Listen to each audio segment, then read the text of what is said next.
Darul Arqam Schools online classes. बिस्मिल्लाहिर्रहमानिर्रहीम. अस्सलामुअलैकुम वरहमतुल्लाहि वबरकातुहू.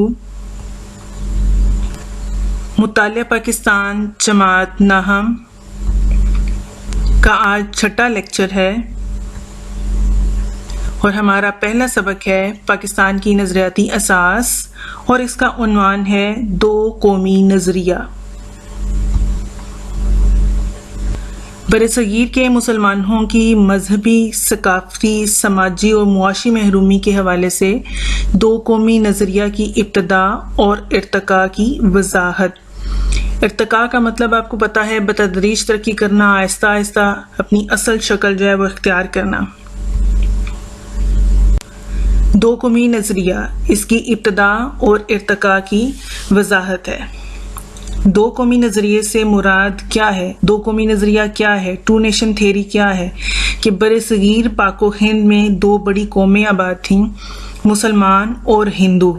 अब मुसलमान और हिंदू यकसर दो मुख्तलिफ कौमें हैं, क्योंकि हिंदू जो हैं वो बुतों की पूजा करते हैं और मुसलमान एक खुदा के मानने वाले हैं कि सारी कायनात का खालिक व मालिक सिर्फ अल्लाह ताला है। और इन दोनों इकवाम के मजहबी नज़रियात, अपने रहन सहन के अंदाज, इज्तमाई सोच, बुनियादी असूल, रहन सहन के तरीके, तहजीब, सकाफत, ज़बान, रस्म व रिवाज और ज़िंदगी का फ़लसफ़ा जो है इन दोनों इकवाम का यकसर मुख्तलिफ है। ये दोनों कौमें सदियों तक एक दूसरे के साथ रहने के बावजूद जो है वो घुल मिल ना सकी। दो कौमी नज़रिए की बुनियाद जो थी वो मुसलमानों का अलहदा तशख़्ख़ुस था। पाकिस्तान दो कौमी नज़रिए की बुनियाद पर ही कायम हुआ था और जब बरसगीर में पहला हिंदू मुसलमान हुआ था उस वक्त दो कौमी नज़रिए की बुनियाद जो थी हिंदुस्तान के अंदर पड़ चुकी थी कि हिंदुस्तान में सिर्फ हिंदू आबाद नहीं है, यहाँ पर दूसरी एक बड़ी कौम भी आबाद है जो कि मुसलमान हैं, जिनका नज़रिया हयात और फ़लसफ़ा हयात जो है हिंदुओं से यकसर मुख्तलिफ है। दो कौमी नज़रिए का नस्बुल ऐन ये था कि इस्लाम के दो कौमी तसव्वुर की बुनियाद पर हिंदुस्तान में मुसलमानों की एक आज़ाद रियासत कायम की जाए।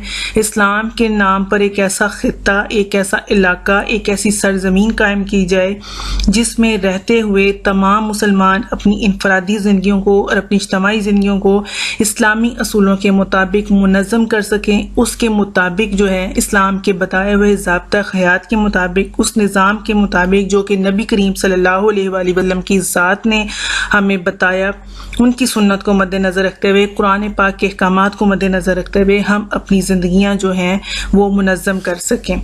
तो ये है दो कौमी नज़रिया। अब है बरसगीर पाको हिंद में दो कौमी नज़रिए की इब्तदा कि कैसे बरसगीर पाको हिंद में दो कौमी नज़रिए की इब्तदा हुई। मोहम्मद बिन कासिम 712 फातेह सिंध। ज़हीरुद्दीन बाबर 1526 मुगलिया सल्तनत की बुनियाद। बहादुर शाह जफर 1857 आखिरी मुगल हुक्मरान। बरसगीर में दो कौमी नज़रिए की इब्तदा। बरसगीर में दो कौमी नज़रिए की इब्तदा जो है वो मुसलमानों की आमद से और मोहम्मद बिन कासिम की आमद से हुई थी। जब मोहम्मद बिन कासिम सिंध के इलाके में एक फातेह की हैसियत से दाखिल हुए थे। मोहम्मद बिन कासिम जो थे उन्होंने सिंध के राजा दाहिर को शिकस्त दी थी और वहाँ पर इस्लामी हुकूमत की बुनियाद डाली, इस्लामी मुआशरा कायम किया। और मोहम्मद बिन कासिम के साथ जो थे कुछ अरब तबलीग इस्लाम भी आए थे और मुस्तकिल तौर पर उन्होंने सिंध और मुल्तान में रिहाइश इख्तियार की थी। और हमारे औलिया कराम का जो ताल्लुक़ है वो ज़्यादातर मुल्तान की सरजमीन से ही है और सिंध में भी जो है कुछ आबाद हैं। मोहम्मद बिन कासिम के हुस्न सलूक को देखकर, रबादारी को देखकर, इंसाफ का मामला देखकर मुकामी लोग इस कदर मुतासिर हुए, बेइंतहा खुश हुए कि वो मोहम्मद बिन कासिम को उतार और द्योता समझने लगे। बहुत बेहतर समझने लगे, बहुत अच्छा समझने लगे। और इस तरह से तबलीग करने वालों ने उन लोगों को इस्लाम की सीधी सच्ची और तौहीद की राह दिखाई कि सारी कायनात का खालिक व मालिक, पैदा करने वाला सिर्फ और सिर्फ जो है वो एक खुदा है, अल्लाह की ज़ात है, और इसके अलावा कोई दूसरी ऐसी ताकत यहाँ मौजूद नहीं है। तो ये सारे हालात देख कर जो मुकामी लोग थे, वहाँ के जो हिंदू थे, वो सब जो थे मोहम्मद बिन कासिम के सलूक से, उनके लोगों से, मुसलमानों से इस कदर खुश हुए कि उन्होंने बखुशी जो था इस्लाम कबूल किया और दायरा इस्लाम में दाखिल हो गए। ये मोहम्मद बिन कासिम का दौर था 712 में, जहाँ पर उन्होंने इस्लामी हुकूमत की बुनियाद डाली। और इस्लामी निज़ाम हुकूमत क्या है, इस्लामी मुआशरे की बुनियाद क्या है, वो एक नज़रिया ही है कि पूरी दुनिया में जो है, आलम इस्लाम में पूरी दुनिया में जो है इस्लाम का झंडा जो है वो बुलंद होना चाहिए, अल्लाह की तौहीद का झंडा जो है वो बुलंद होना चाहिए। मुसलमान इलाकों को फतह करें तो वहाँ पर इस्लाम का झंडा ही बुलंद करें। इसके बाद मोहम्मद बिन कासिम के बाद गजनवी दौरे हुकूमत है, जो कि 1003 से 1206 तक जो है इस इतने अरसे के ऊपर जो है वो मुहीत है। उसके बाद इसी दौर में जो था पाकिस्तानी इलाकों में फ़ारसी ज़बान, जो कि मुसलमानों की पहचान थी उस वक़्त, और उस ज़बान ने रवाज पकड़ा और इस्लामी तहज़ीब के नकूश जो थे वो गहरे हुए। फिर गजनवी दौरे हुकूमत जो था इंतहाई शानदार दौरे हुकूमत है। महमूद गजनवी का नाम भी जो है इसी दौर में आता है, जिन्होंने 35 साल हुकूमत की और ज़बरदस्त जो था निज़ाम हुकूमत चलाया कि रियाया बहुत खुश थी। और इसी तरह से 1206 में कुतुबुद्दीन ऐबक ने सल्तनत दिल्ली की बुनियाद रखी। फिर सल्तनत दिल्ली का दौर जो था 1526 तक रहा, जिसमें ख़ानदान गुलामा, ख़ानदान खिलजी, ख़ानदान तुगलक, सदात और लोधी ख़ानदान ने हुकूमत की और इंतहाई अच्छे अंदाज में जो थी इन्होंने हुकूमत की। इसके बाद 1526 में जो मुगलिया सल्तनत के दौर का आगाज़ होता है, और मुगलिया सल्तनत की बुनियाद जो है वो 1526 में ज़हीरुद्दीन बाबर ने रखी थी, जो कि 1857 तक कायम रही थी।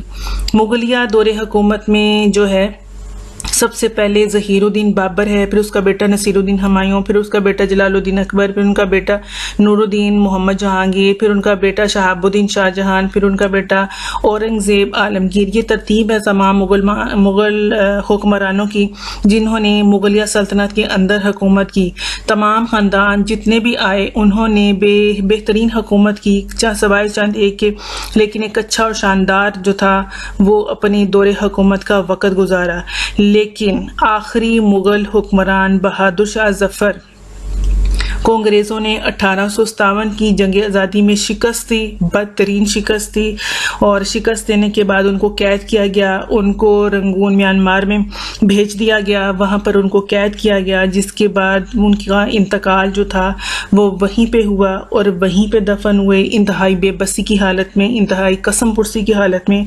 आखिरी बादशाह बहादुर शाह जफर का जो था इंतकाल हो गया। यूँ मुगलिया सल्तनत का आखिरी बादशाह बहादुर शाह जफर शिकस्त से जो था दो चार होने के बाद मुग़ल बादशाहत का ख़ात्मा हुआ, और इस तरह से मुगलिया जो दौरे हुकूमत था वो ख़त्म हो गया। असल में हकीकत ये है, जो कौमें अपने असल को नज़रअंदाज कर देती हैं वो कौमें तबाही से दो चार हो जाती हैं। अब मुसलमानों की जो तबाही थी उसकी असल वजह क्या थी? अगर हम पीछे मोहम्मद बिन कासिम से लेकर 1857 तक का सारा दौर देखें तो मुसलमानों ने अपने माजी में शानदार हुकूमत की है और बहुत बेहतरीन और गोल्डन जो टाइम था वो उन्होंने वहाँ पर गुजारा है बरसगीर पाक व हिंद में। शिकस्त से दो चार क्यों हुए, पीछे वजह क्या थी?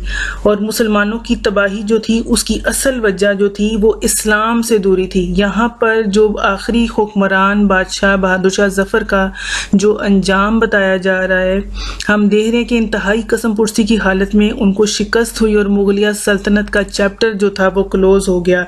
अब असल वजह इस्लाम से दूरी, सुस्ती, काहली, निकम्मापन और दिन के 12-12 बजे तक उठना, कनीज़ों में वक़्त गुजारना और इंतहाई आरामदेह हालत में खुद को रखना, आसाइशों में रखना, अवाम की खबर ना लेना। तो फिर ऐसे हालात पैदा होते हैं कि अल्लाह जो है वो नया निज़ाम लेकर आता है, फिर गैर लोगों को हुक्मरान बनाता है। जाहिर है अरूज के बाद ज़वाल सवाल भी है। अगर कोई एक इंसान पहाड़ पर चढ़ेगा उसने उतरना भी है, लेकिन बहरहाल शिकस्त से दो चार किया मुसलमानों को, इसलिए कि मुसलमानों को ये रियलाइज़ कराना बड़ा ज़रूरी था कि वो अपने आप को पहचाने, अपनी हैसियत को, अपने स्टेटस को, अपने मुकाम को पहचाने कि उनका क्या मुकाम है। लेकिन 1857 की जंग आज़ादी में ज़वाल से घिरे हुए मुसलमानों को अल्लाह ताला ने एक बार फिर मौका दिया कि खुद को तैयार करें अपनी खोई हुई शनाख्त को हासिल करने के लिए, इस्लाम के बताए हुए स्टेटस को पहचाने, हैसियत को पहचाने, उस शनाख्त और पहचान को जो खो दी है उसको दोबारा जो है पहचाने, तगोदो करें। और फिर लिहाजा मुसलमानों ने खुद को मुश्किलात की भट्टी में पकाया और कुंदन बनाया। फिर एक तवील जद्दोजहद की, एक प्लेटफार्म पर जमा हुए और इस्लाम के नाम पर पाकिस्तान के का जो था वो खित्ता उन्होंने हासिल किया। और इस हकीकत में अंजाम ही छुपा हुआ था कि वो ये है कि मुसलमान अगर इस्लाम से दूर हो जाएंगे तो तबादल उनका मुकद्दर बनेगी, जैसे 1857 की जंग आज़ादी में हुआ। क्योंकि जब इस्लाम से दूरी होगी तो उस वक़्त दुश्मन अनासिर खड़े हो जाएंगे और उनको भरपूर मौका मिल जाएगा। जब कौमें इस्लाम से दूरी इख्तियार करती हैं, सुस्ती और काहली जो है उनमें पैदा हो जाती है, तो फिर मामलाते ज़िंदगी ख़राब हो जाते हैं, हुकूमती मामलात ख़राब होते हैं, दुश्मनों को भरपूर मौका जो है वो मिल जाता है, वो गालिब आ जाती हैं। इसी तरह मुसलमान जो थे 1857 की जंग आज़ादी में ये अंजाम देख चुके थे। लिहाजा एक इंतहाई मुश्किल और कड़ा वक्त था मुसलमानों के लिए कि सब कुछ खो जाने के बाद उनमें ये एहसास पैदा हुआ कि हमसे हमारा सब कुछ छिन चुका है। फिर नए सिरे से जद्दोजहद उन्होंने शुरू की। फिर अल्लाह ताला ऐसे लोगों को लाया जिन्होंने मुसलमानों की रहनुमाई की, और फिर इस्लाम के नाम पर मुसलमान जो थे वो खित्ता हासिल करने की जद्दोजहद जो थे वो करने लगे। और इस तरह से मुसलमान जो थे अपनी खोई हुई शनाख्त को हासिल करने लगे जो कि खो चुकी थी। अगला है हमारे पास सर सैयद अहमद खान और दो कौमी नज़रिया।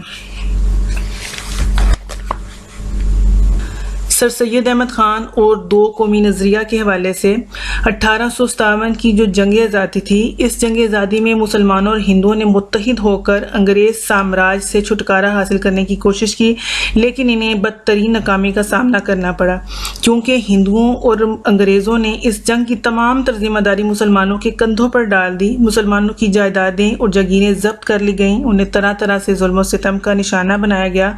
मुसलमानों ने महसूस किया कि इनसे इक़्तिदार तो छिन गया है और इन्हें ज़िंदगी के हर शोबे में जो है वो जलीलो ख्वार किया जा रहा है। इस यास नाउमीदी और ज़बू हाली के दौर में सर सैयद अहमद खान ने कौम की बहाली का बेड़ा उठाया और मुसलमानों की निशाते सानिया के लिए काम शुरू किया। सर सैयद अहमद खान ने बर आज़म के मुसलमानों की जो थी की ज़िंदगी के हर पहलू पर तवज्जो दी और उन्हें हिंदुस्तान की दूसरी बड़ी कौम हिंदू के मुकाबले में ला खड़ा किया। सर सैयद अहमद खान ने मुसलमान कौम को नया अज़्म हौसला दिया। इसी अज़्म नौ की कुव्वत से मुसलमानों ने अपनी मंजिल जो थी पाकिस्तान वो इन्होंने तलाश की। इब्तदा में सर सैयद अहमद खान जो थे वो भी मुत्तहिदा कौमियत के हामी थे कि हिंदुस्तान के अंदर हिंदुओं को और मुसलमानों को मिलकर जद्दोजहद करनी चाहिए और अंग्रेज़ साम्राज्य से छुटकारा हासिल करना चाहिए। क्योंकि और 1857 की जंग आज़ादी के बाद हुआ क्या था कि सारी जिम्मेदारी तो मुसलमानों के कंधों पर आ गई। हिंदुओं ने गिरगिट की तरह रंग बदला, मौके से फ़ायदा उठाया। अंग्रेज़ हुक्मरान बनकर आ चुके थे। हिंदुओं ने क्या किया, अपनी पॉलिसी को तब्दील किया और अंग्रेज़ों के बहुत ज़्यादा करीब हो गए, उनकी खुशामद करने लगे। तो ये सूरत हाल देख कर सर सैयद अहमद खान को ये एहसास हुआ कि हिंदू तो कभी मुसलमानों के दोस्त नहीं हो सकते। हत्ता कि अल्लाह ताला ने कुरान पाक में फरमाया है कि मुसलमान और काफिर कभी इकट्ठे नहीं हो सकते, काफिर कभी मुसलमानों के दोस्त नहीं हो सकते। तो जब 1867 में बनारस में उर्दू हिंदी तनाज़ा हुआ और हिंदुओं को ये बात हजम नहीं हो रही थी उर्दू के हवाले से कि ये यहाँ की ज़ुबान है, तो उन्होंने इस ज़बान को तब्दील करने के लिए अंग्रेज़ हुक्मरानों से मुतालबा किया किया कि उर्दू की जगह पर हिंदी नाफिज होनी चाहिए। यहाँ पर आकर तनाज़ा खड़ा हो गया, मुसलमानों और हिंदुओं में इख्तलाफ आ गया। उन्होंने तहरीक चलाई अपनी ज़बान के लिए हिंदुओं ने। तो इस वाक़ये ने सर सैयद अहमद ख़ान की सोच में तब्दीली पैदा की और उनकी सोच जो थी वो एकदम से तब्दील हो गई। फिर आपने इस मौके को देखकर आइंदा आने वाले हालात को भांप लिया था कि हिंदू कभी भी मुसलमानों को हिंदुस्तान के अंदर, मुत्तहिदा हिंदुस्तान के अंदर कभी भी सुख का सांस लेने नहीं देंगे। तो तब आपने वाज़ेह ऐलान किया कि मुसलमान और हिंदू अलग अलग कौमें हैं, जिनका फ़लसफ़ा हयात और नज़रिया हयात बिल्कुल मुख्तलिफ है, जिनकी मजहबी नज़रियात और सोच मुख्तलिफ है, जिनका रहन सहन, तहज़ीब व सकाफ़त मुख्तलिफ है, रस्म व रवाज मुख्तलिफ है। तो इसके बाद फिर सैयद अहमद ख़ान ने मुसलमानों की तालीमी और सियासी मैदान में तरक्की के लिए जदोजहद का आगाज़ किया, क्योंकि तालीम ही एक ऐसा रास्ता है जो कौम की तामीर में अहम किरदार अदा करती है। फिर तालीम के हवाले से जब मुसलमानों की, लोगों की, कौम की तामीर होती है तो फिर सियासी मैदान में भी वो आगे आते हैं। इस सिलसिले में उन्होंने तालीमी तरक्की के लिए, मुसलमानों की तालीम का एहतमाम करने के लिए MAO हाई स्कूल और कॉलेज का क़याम जो था उन्होंने किया। 1875 में उन्होंने स्कूल बनाया, फिर 1877 में उसको कॉलेज का दर्जा दिया गया। 1920 में जो थी वो यूनिवर्सिटी बन गई थी, लेकिन यूनिवर्सिटी का ख्वाब जो था वो इनकी ज़िंदगी में पूरा नहीं हो सका था। अलबत्ता 1875 और 77 में स्कूल और कॉलेज का क़याम अमल में लाया गया था, और ये सब कुछ उन्होंने मुसलमानों की तालीम के लिए किया था कि मुसलमान जब तक तालीम हासिल नहीं करेंगे वो अपनी खोई हुई शनाख्त हासिल नहीं कर सकते, वो अपने आप को बतौर कौम नहीं मनवा सकते। फिर इस तरह से 1885 में इंडियन नेशनल कांग्रेस थी, तो इसमें बहुत से लोग धड़ाधड़ जो थे वो शामिल होने लगे थे। इस सियासी जमात के अंदर इतनी अट्रैक्शन थी कि बहुत से मुसलमान जो थे वो भी इसमें शामिल हुए, लेकिन सर सैयद अहमद ख़ान ने वहाँ पर मुसलमानों को रोक दिया कि मुसलमानों को इंडियन नेशनल कांग्रेस में शामिल नहीं होना चाहिए, क्योंकि वो इंडियन नेशनल कांग्रेस के मकासद को समझ गए थे और मुसलमानों को की जो थी वो तरक्की के लिए उन्होंने ये ज़रूरी समझा कि मुसलमानों को फिल वक्त सियासत से जो है वो दूर रहना चाहिए, और उन्होंने मुसलमानों को मना किया कि कांग्रेस में शामिल मत हों। उनको मना करके उन्होंने मुसलमानों के सियासी हकूक़ का तहफ़्फ़ुज़ किया। 1885 में बनी थी इंडियन नेशनल कांग्रेस, और इसके अगले ही साल जो थी वो मोहम्मडन एजुकेशनल कॉन्फ्रेंस जो थी वो कायम की गई थी। अब इसका जो प्लेटफार्म मुहैया किया था सर सैयद अहमद ख़ान ने, और फिर मुसलमानों की सियासी तरक्की के लिए उन्होंने रास्ता जो था वो हमवार किया। इस कॉन्फ्रेंस को कायम करने का मकसद क्या था? इस कॉन्फ्रेंस का मकसद क्या था कि बरसगीर के तमाम मुसलमानों तक अपना पैगाम पहुंचाना था। कॉन्फ्रेंस के जलसे मुख्तलिफ मुकामात पर होते थे, जिसमें मुसलमानों की मुआशरती बुराइयों का खात्मा करने और उनको तालीम की तरफ राग़िब करने का एहतमाम किया जाता। कॉन्फ्रेंस की कोशिश से दूर दराज मुकामात तक भी सर सैयद अहमद ख़ान का पैगाम पहुंचा। इससे मुसलमानों में जदीद इल्म से इस्तिफ़ादा करने का ज़ौक़ और शौक़ पैदा हुआ। मोहम्मडन एजुकेशनल कॉन्फ्रेंस ने ऑल इंडिया मुस्लिम लीग के क़याम से पहले बरसगीर के मुसलमानों की सियासी रहनुमाई का फरीज़ा जो था वो भी सर अंजाम दिया। सर सैयद अहमद ख़ान की इल्मी, अदबी, सियासी, तालीमी खिदमात को कतअन नज़रअंदाज नहीं किया जा सकता, क्योंकि सर सैयद अहमद ख़ान वो इंसान थे, वो शख्स थे जिन्होंने बरसगीर के अंदर सबसे दो कौमी नज़रिए के हवाले से बात की, और उन्होंने मुसलमानों को उस ज़वाल के घड़े से निकालने की जो थी वो कोशिश की थी, और तालीम का एहतमाम किया, स्कूल बनाया, कॉलेज बनाया, फिर यूनिवर्सिटी तक मामला चला गया। बहरहाल सर सैयद अहमद ख़ान ने मुसलमानों को इस और ज़वाल से निकालने के लिए अपनी पूरी ज़िंदगी जो थी वो वक्फ कर दी थी। चौधरी रहमत अली और दो कौमी नज़रिया।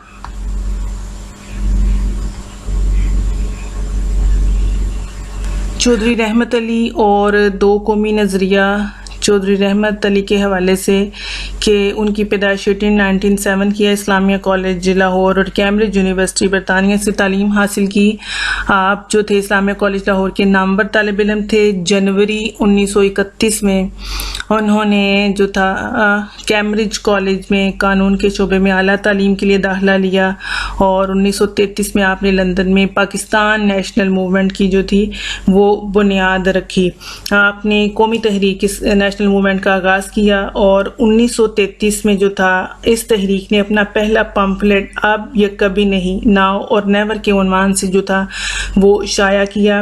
इसमें तकसीम हिंद के ज़रिए पंजाब, सूबा सरहद, कश्मीर, सिंध और बलूचिस्तान पर मुश्तमिल एक आज़ाद मुस्लिम रियासत के क़याम की तजवीज़ थी। इस पम्फलेट में चौधरी रहमत अली ने हिंदुस्तान की मुख्तलिफ कौमियतों के बारे में लिखा था कि मौजूदा भारत ना तो एक मुल्क है और ना ही एक वाहिद कौम का वतन है। हकीकत में तारीख में पहली मरतबा अंग्रेज़ों ने इसको एक रियासत का दर्जा दिया है और ये ऐसे लोगों पर मुश्तमिल है जो कि माजी में कभी भी हिंदुस्तानी कौम का हिस्सा नहीं रहे हैं, बल्कि इसके मुतज़ाद, जिन्होंने इब्तदा से लेकर अंग्रेज़ों की आमद तक अपनी अलग कौमियतों के वजूद को बरकरार रखा है। इस तरह चौधरी रहमत अली का शुमार उन कायदीन में होता है जिन्होंने बरसगीर में एक अलग आज़ाद मुस्लिम रियासत का तस्वुर पेश किया और इसके अलावा इनको सबसे पहले पाकिस्तान का लफ्ज़ वज़ा करने का एजाज़ भी जो है वो हासिल है। और इनका जो शाया करदा किताबचा था वो 4 सफ़हात के ऊपर मुश्तमिल था जो तहरीके पाकिस्तान के लिए मजबूत दीवार साबित हुआ और बरसगीर के मुसलमानों के साथ साथ दीगर कौमें भी लफ्ज़ पाकिस्तान के नाम से जो थी वो आशना हुई। आपने भी दो कौमी नज़रिए की वजाहत करते हुए ये वाजिया कर दिया था कि बरसगीर में कई इकवाम आबाद हैं, लेकिन सबसे बड़ी कौमें, 2 बड़ी कौमें जो हैं वो हिंदू और मुसलमान हैं, जो सदियों से एक दूसरे के साथ रहने के बावजूद आपस में मिलजुल कर घुल मिलकर नहीं रह सकती।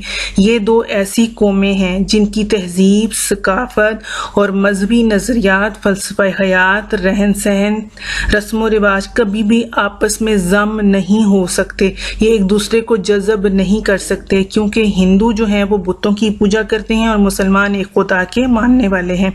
उनके बुनियादी असूल, रहन सहन के तरीके एक दूसरे से मुख्तलिफ हैं और इस कदर मुख्तलिफ हैं कि सैकड़ों बरस की हमसायगी और एक हुकूमत के ज़ेरे साया रहने के बावजूद इनमें मुश्तरका कौमियत का तस्वुर जो है वो पैदा नहीं हो सका और ना ही कभी आने वाले वक्त में हो सकता है। जैसे हिंदुस्तान अंदर कश्मीरियों का जहाद आपके सामने है, कश्मीरियों को वो कभी भी हिंदूइज़्म में तब्दील नहीं कर सकते, वो उनको हिंदू नहीं बना सकते, जिसकी वजह से आज भी वहाँ पर उनका जिहाद जो है वो जारी सारी है, जो कि इस बात का सबूत है कि मुसलमान एक ऐसा फ़लसफ़ा रखते हैं, एक ऐसा नज़रिया रखते हैं जो कभी भी हिंदू मत में या किसी भी दुनिया के दूसरे मज़हब में जम नहीं हो सकता। तो ये था हमारा आज का लेक्चर हिंदुस्तान के अंदर सर सैयद अहमद ख़ान, 2 कौमी नज़रिया, चौधरी रहमत अली और 2 कौमी नज़रिए के हवाले से आज का हमारा जो है वो यहाँ पर मुकम्मल हो गया है। इस दुआ के साथ कि अल्लाह करीम आप सबको अपने हिफ्ज़ व अमान में रखे और सेहत व तंदुरुस्ती की बेहतरीन हालत में रखे। अल्लाह हाफ़िज़, फ़ी अमान अल्लाह।